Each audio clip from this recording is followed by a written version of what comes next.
This was a bombshell. The next morning, the news media said, Jerry Lee Lewis is here with his child bride, Myra. Well, Connie coming to town was big because Connie Smith was my mother's very favorite singer. Love has always been the wild card of country music, but no romance ever ignited the genre's rumor mill faster than the night Jerry Lee Lewis ended Great Balls of Fire, slammed his foot across the smoking piano keys, and marched backstage with a bride who looked barely old enough to attend the show. When the press learned the girl was Myra Gale Brown, his 13-year-old cousin, a career that seemed bound for Elvis-level domination went up in moral outrage. British promoters canceled every date overnight, radio programmers rejected his singles on sight, and TV hosts whispered that the killer had finally killed his own future. Yet buried beneath the scandal lay the question we tackle tonight. If passion cracks like lightning, does the age printed on a birth certificate really decide whether love can last? From shotgun weddings to silver-haired devotion, the stories you're about to hear will swagger through saloon doors, stumble into courtrooms, and sometimes steady themselves long enough to prove that the heart, not the calendar, calls the tune. Lewis's free fall reminds us that age gap affairs can blast careers apart, yet his was only the first verse in a sprawling ballad. After the headlines cooled, he married 6 times in total, choosing brides whose birthdays sat anywhere from 10 to 23 years after his own. Some unions fizzled within months, others endured almost 2 decades. But every time he rolled out a fresh piano lick, gossip columnists perked their ears. The killer's combustible path sets the stage for a parade of country couples who endured similar stares, harsher sermons, or outright exile, and still wrote melodies the world can't forget. So crank the volume because our journey now crosses state lines, timelines, and generations to meet partners who turned raised eyebrows into chart toppers and occasionally personal redemption. Picture a shy 12-year-old backstage at a county fair in Mississippi, clutching a glossy program that smells of corn dogs and amplifier dust. That boy was Marty Stewart, a mandolin prodigy already mesmerized by Connie Smith's crystalline soprano.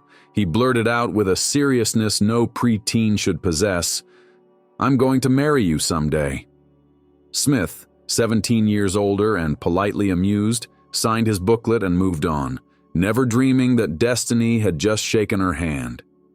2.5 decades later, after Marty toured with Johnny Cash and Connie weathered 3 separate marriages, they reunited for a gospel project. Something clicked deeper than harmony. They wed in 1997 at the Baptist church where Connie first found her voice, cementing a love story in which the younger partner brought boundless energy and the elder offered tested wisdom. 27 years on, their 17-year gap garners little comment beside applause for a bond that seems to age in reverse every time they step on stage. Rhinestones flashing under spotlights they now share as equals.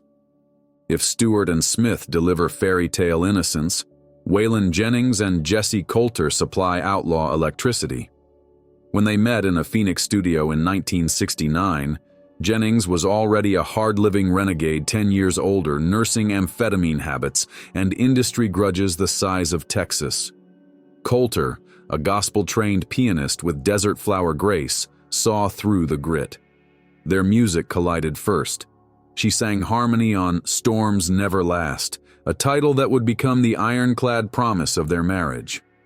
Waylon fought addictions, canceled shows, and spent nights pacing tour bus aisles while federal agents rattled the door-hunting contraband. But Jessi stood firm, coaxing him toward sobriety and stardom with equal devotion. Their 10-year age gap blurred beneath matching leather vests, and by the time the Outlaw album sold 1 million in 1976, fans cared more about the thunder they generated together than the birthdays that separated them.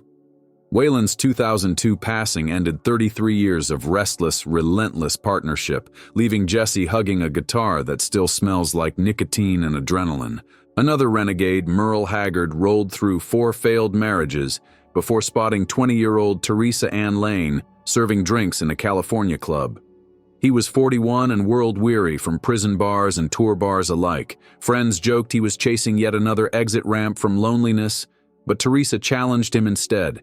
She insisted on prenuptial counseling, sobriety checkpoints, and a promise to slow his relentless schedule. Surprisingly, the Muskogee rebel agreed. They married in 1993, built a ranch near Palo Cedro, and raised 2 children while Merle wrote late career gems like Unfair Weather Friend. Fans noticed a softer croon, and Merle credited Mama T for pulling him off the brink of a heart attack and an empty bank account. Their 20-year gap became trivia, eclipsed by the serenity that colored his final records until his death in 2016, the day he turned 79 with Teresa holding his hand at home rather than waving goodbye from a tour bus window. Glen Campbell's smile, bright as the Arizona sun, masked storms of cocaine, insomnia, and impulsive relationships. The tempests calmed in 1981 when a blind date introduced him to Kimberly Woolen, a Radio City Rockette 22 years younger who had never even heard Wichita lineman. Kimberly asked uncomfortable questions at dinner, demanded honesty about his relapse cycles, and refused to be yet another lyric in a breakup song. Glen, stunned, invited her to church the next morning. 1 year later they married, vowing to keep prayer and humor louder than temptation. Over their 35-year union, Kimberly shepherded him through rehab, reality TV, and finally the brutal fog of Alzheimer's. When he could no longer recall chord progressions, she placed color-coded labels on guitar frets so muscle memory could carry shows a bit longer. Audiences wept, not for the missing notes, but for the devotion that filled every space between them, proving that age gaps can widen into safety nets instead of cracks.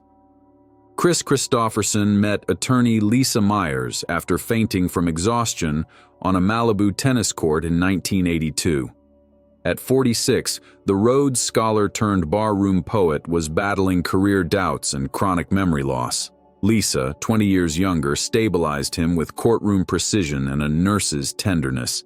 They eloped the next year, rented a remote Hawaiian cottage, and raised 5 children far from paparazzi drones. When doctors misdiagnosed Kris's neurological fog as early dementia, Lisa scoured medical journals until a specialist confirmed severe Lyme disease.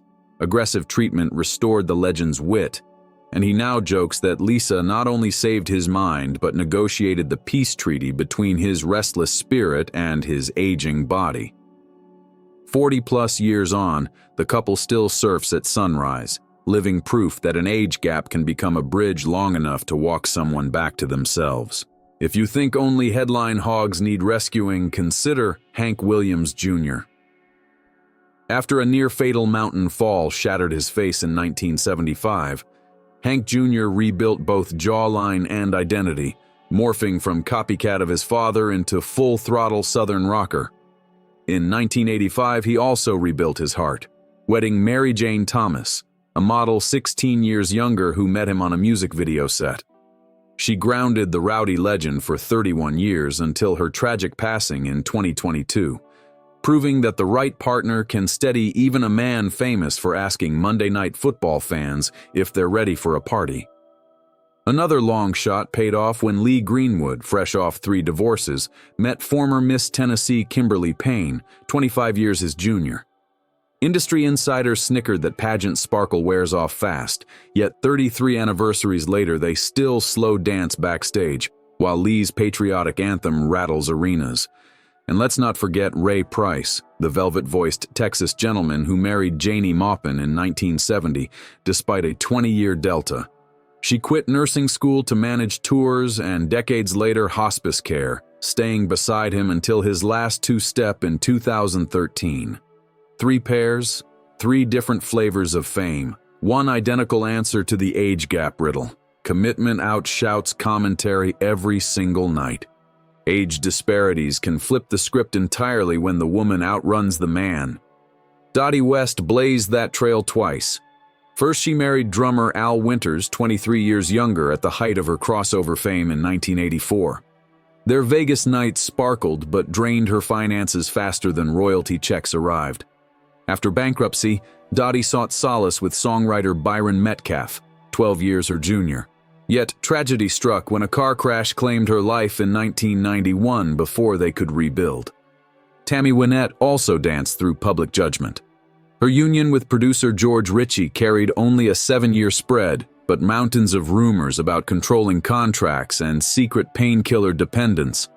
Before that, Tammy's fiery duet partner marriage to George Jones, again a modest 7-year gap, embroiled tabloids in tales of drunken lawnmower escapes and missed shows. Listeners swooned to Golden Ring, unaware of broken bottles rattling on the tour bus floor. These stories remind us that small age gaps can still host epic storms, especially when fame, jealousy, and addiction cram into one dressing room. For every tempest, there's a sheltering porch light. Charlie Pride spotted Rosine Cozart at a Memphis drugstore soda fountain in 1956, charmed her with a wobbly rendition of Love Letters in the Sand, and proposed before shipping out for Army basic training. 8 years separated their birthdays, but hundreds of segregated miles separated the venues he could safely play. Rosine became travel agent, accountant, and bodyguard, once confronting a promoter who tried to pay Charlie less because of his skin color. 64 years of devotion later, Charlie died of COVID-19 complications in 2020, with Rosine still guarding the gate to his legacy. A decade earlier, television viewers adored Grandpa Jones, the banjo-picking comedian who married Ramona Riggins in 1946 when she was 18, and he 28. Their 10-year difference never made headlines, perhaps because audiences were too busy laughing at Grandpa's cornfield skits on Hee Haw. Off camera, Ramona played fierce fiddle lines beside him for 52 years, a duet so seamless that when Grandpa passed in 1998, her bow hand trembled but never missed the next note. Willie Nelson jokes that age is just a number, and in his case, a hazy one. By 1991, the red-headed stranger had lassoed life's extremes: IRS seizures, 4 divorces, and more sleepless nights than there are stars over Texas.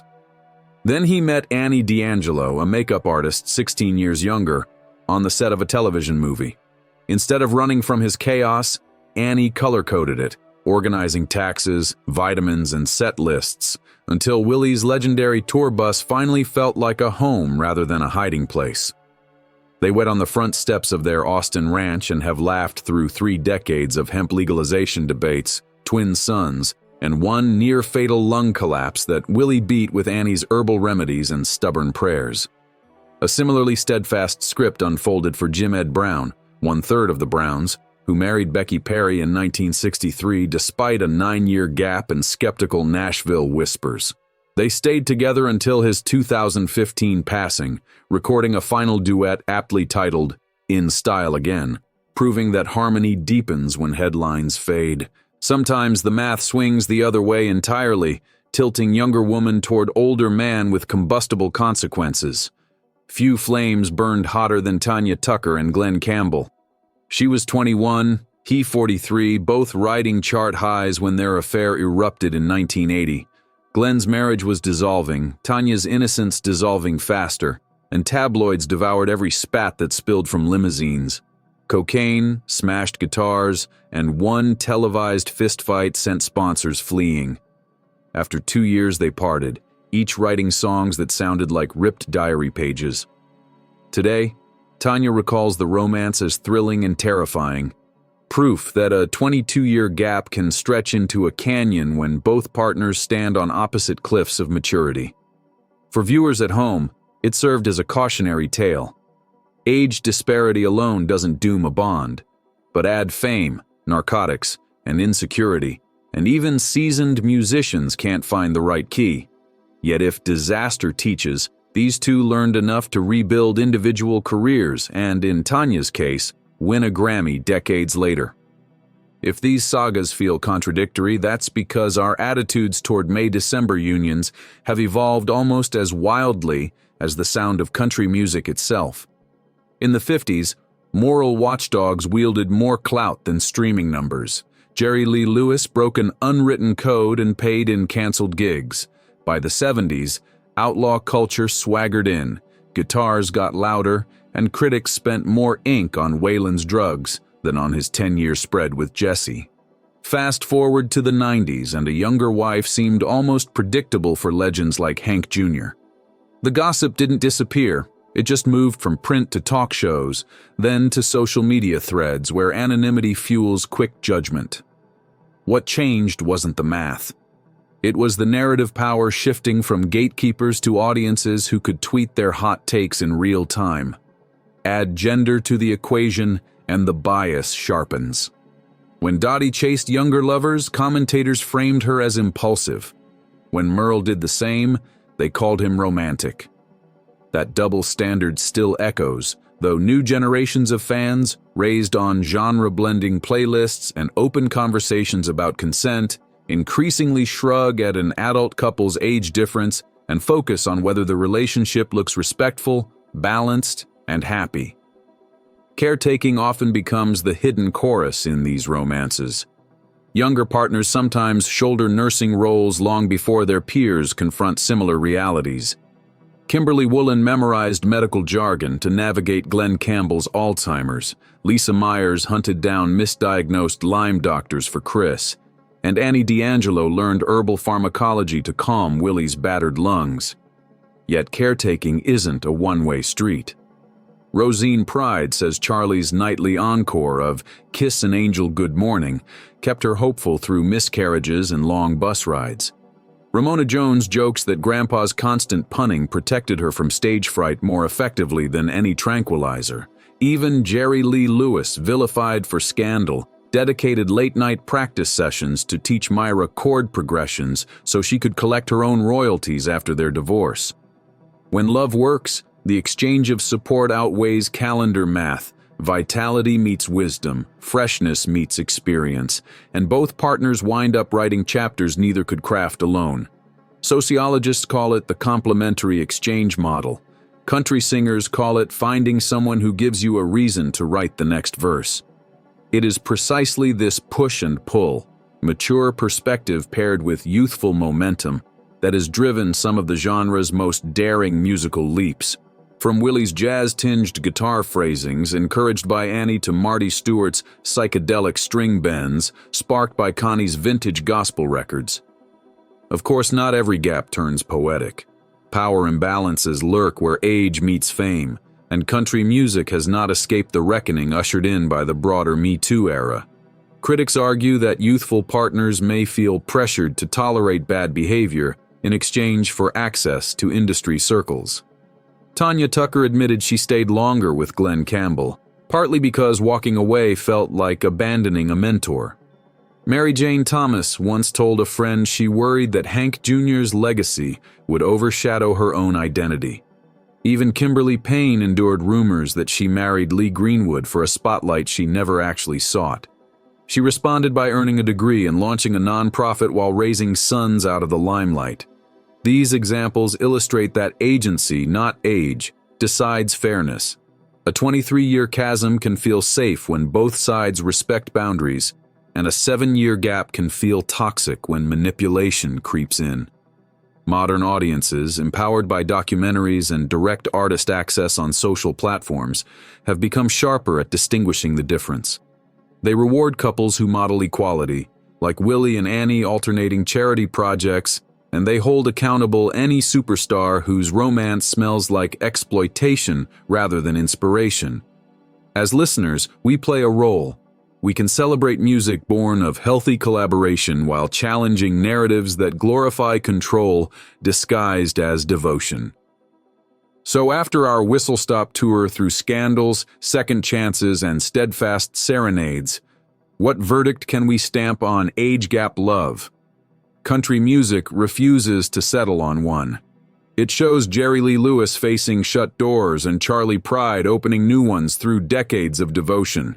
It rolls dice with Marty Stewart's boyhood prophecy and lets Jessi Coulter steady outlaw chaos. It warns through Tanya and Glen that chemistry without stability burns fast, then comforts us with Willie whispering, "Just breathe, Annie," beneath a billion Texas stars. If these tales prove anything, it's that calendars can't measure tenderness, and scandal doesn't erase growth. Now the spotlight swings to you. Did a couple shock, inspire, or challenge your view of romance? Sound off below, smash like if melody matters more than math, and subscribe for more backstage secrets. Until next time, keep your heart tuned and remember, real love, like a country classic, bends the rules for one more verse. Share your own May-December tale, whether it ended in fireworks or quiet contentment, because every comment helps us map how love stretches, snaps, or settles across generations for good measure.